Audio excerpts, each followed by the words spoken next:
มื้อนี้สิมาเฮ็ดยำมะม่วงแซ่บๆสู่ทุกคนเบิ่งเด้อมื้อนี้หลานค่อยก็เอามะม่วง2หน่วยมาให้เลยคิดอยากกินยำมะม่วงแซ่บๆจังดอกพอดีว่าหากันนอนตื่นนะก็เลยหาส้มมากินให้มันสว่างนอนเฮ็ดยำมะม่วงก็เฮ็ดแบบง่ายๆธรรมดาเด้อเจ้าเอ้ยเอามาปอกเปลือกล้างแล้วก็เอามาฝักคือบักฮุ่งนี่เฮ็ดยำมะม่วงก็บ่ได้มีสูตรหยังมากมายเนาะเฮ็ดในสูตรของเฮาเองส่วนว่าแซ่บบ่แซ่บก็เฮากินเองเนาะบ่ได้เฮ็ดให้หลายคนกินเฮ็ดออกมาแซ่บบ่แซ่บก็เบิดคือเก่าหั่นแหละมะม่วงที่เฮาฝักแล้วเฮาก็สิเอามาปรุงได้เลยเครื่องปรุงก็สิมีเครื่องปรุงทั่วไปเลยเนาะก็สิมีแป้งนัวมะเขือน้ำตาลแล้วก็ข้าวคั่ว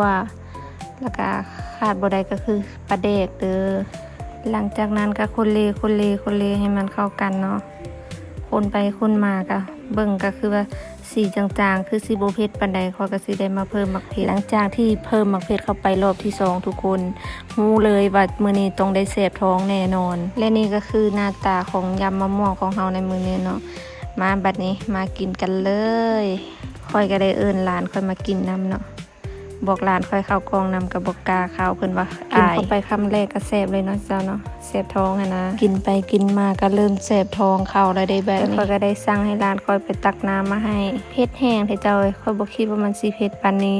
คันใส่รอบแรกน่าจะพอดีอันนี้ค่อยมาเพิ่มใส่รอบที่2มันก็เลยเผ็ดเกินไปปกติค่อยบ่ได้มากินเผ็ดปานใดแต่ว่ามื้อนี้ค่อย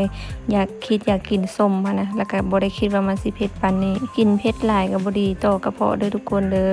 แนะนำทุกคนให้บ่ต้องกินเผ็ดหลายเพราะว่าเป็นโรคกระเพาะนี่มันทรมานแฮงรักษาก็ยากเด้อโรคกระเพาะนี่เด้อเบิ่งแม่ทุกคนค่อยก็ทั้งกินไปทั้งเผ็ดไปกินไปพร้อมแล้วก็สดน้ำไปพร้อมเพราะว่าเผ็ดแฮงนะช่วงนอนกับบาดบัดนี้มะม่วงค่อยเฮ็ดเบิด2มากเลยเกือบเบิดค่อยกินไปกินมาค่อยก็ลืมตัวว่าค่อยนั่งอัดคลิปอยู่ค่อยเผลอนั่งแบบนี้ทุกคนค่อยลึงแล้วเจ้าถ้าค่อยกินหยังแล้วค่อยบ่ได้นั่งท่านี้แล้วค่อยกินบ่อิ่มสั่งก็กินบ่แซ่บนะทุกคน